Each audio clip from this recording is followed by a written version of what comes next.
Very pleased to be joined now by Saints cornerback Alontae Taylor. And Alontae, I can call you cornerback, but you've been cornerback, outside cornerback, you've been inside nickel cornerback, you've been nickel, outside, sometimes on the same drive. Lately, you've been more on the outside with some moves that have been made. How have you been able to settle in this year when you've been constantly moving positions? You know, I feel like being able to, have some success inside and outside and understanding the scheme, understanding the concepts was really made me comfortable to where if my number's called to go inside, I'll play that. If my number's called to play outside, I can play that. I think I'm just a very versatile DB now, kind of going through struggles, right, as a nickel, and then some success as a nickel, and then also a little ups and downs at corner too.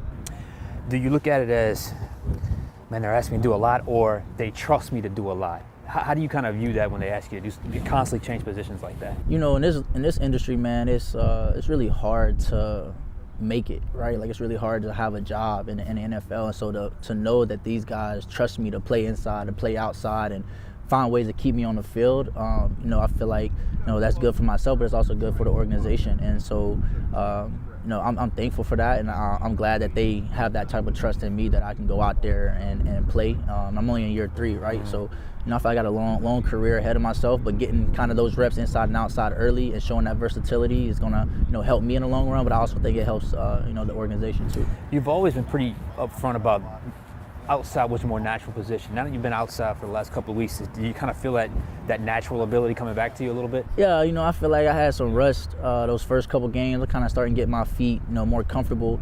Even though I always say I'm a natural corner, like I'm supposed to be outside.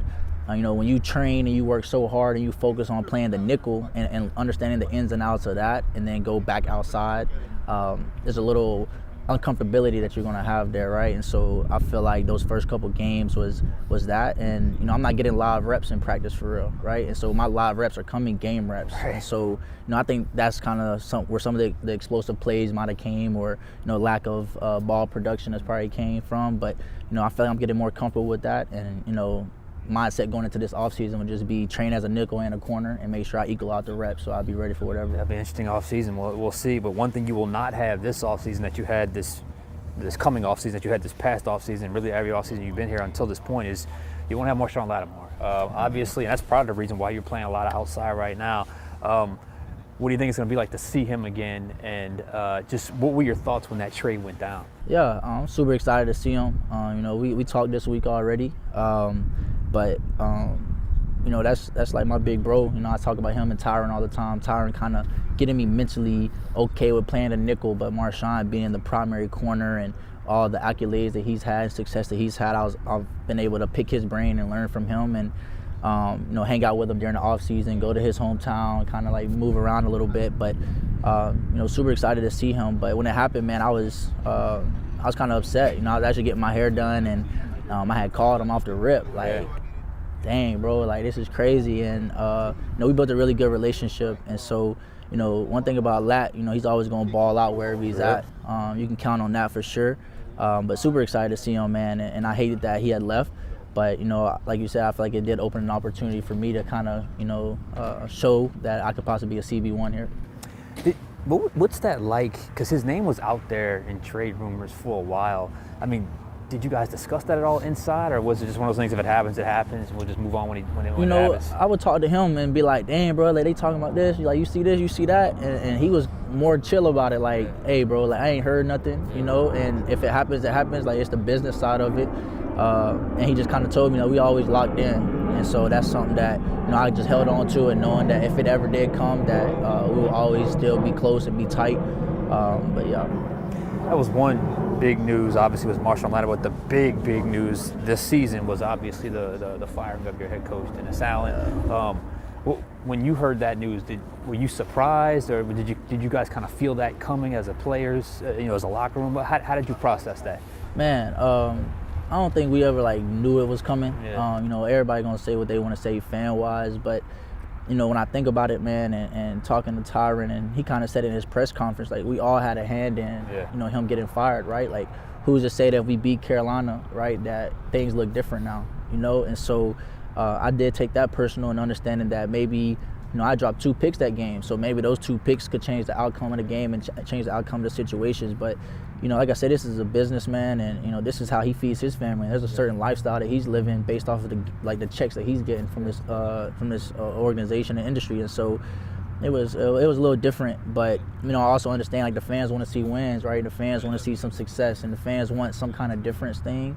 And so, it's just part of it. I kind of went through the same thing in college. So, Yeah. I called my mom and I just kind of told her, like, here we go again. Like, I know how to go about it. And the craziest thing, and I kind of want to share this story, is like I called Coach Heupel at Tennessee, and I told Coach Hype, I asked him, I said, Coach, what's one thing that you felt like I did really good with as far as the coaching change and you coming in and kind of like helping with the organization and stuff. And he just kind of told me, being a leader to those guys and being positive and, adjusting to the change and being okay with the change and, just put my best foot forward in that area. And so hearing that from him at Tennessee and knowing that I did that role, which helped everybody else in the locker room, it felt good to me. And so I try to make sure I did that when everything's changed here. And what has changed, obviously, they move on, and obviously Coach Rizzi has been moved into the interim. Y'all won 3 out of 4. I know Derek Carr had kind of alluded to this after either the first or second win that you guys had. Are you guys playing for him, like, to get this job full time? Because it certainly felt like he was like, look, we want him to get this job. I mean, are you guys kind of playing for him in that regard as well? Man, I think, when change happens, bro, everybody, you're excited for change. And then once that change kind of settles in a little bit, you kind of, that excitement goes away. I think at the end of the day, man, we just always been trying to win games. Yeah. We've been trying to find ways to win, and we've been, we have good practices, man, but sometimes on Sundays we just don't pull it out. And so, with Rizzi, he's brought a lot of change, in the locker room and like the energy, just different ways that we practice, things like that. And so I feel like guys just are going out there playing hard in general. And, if that gets Coach Rizzi the job, like, great. I mean, I think everybody's enjoying the change and what's going on now. So imagine what he could do with a full off season, right, with the draft coming up and different things like that he could possibly bring into the locker room.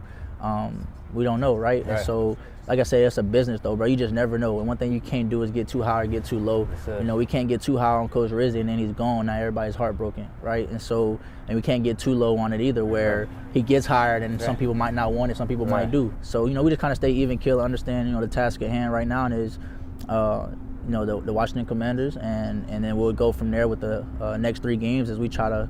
It's crazy, we still got a chance at the playoffs. So as we try to, punch our ticket for the playoff run.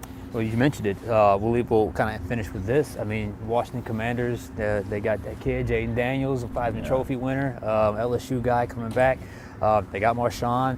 They got a team that's really playing good ball. I mean, what's the biggest challenge when you see a guy like that in that offense, that explosive playmakers when you study them on film? Yeah, man, I don't think it's a secret, right? I feel like we've struggled with running quarterbacks and being able to stop the run on the running backs, and also when you got a quarterback who can scramble and throw the ball really good, who can make every throw possible, use his legs. He's an elite player for them, and I think he's going to continue to grow.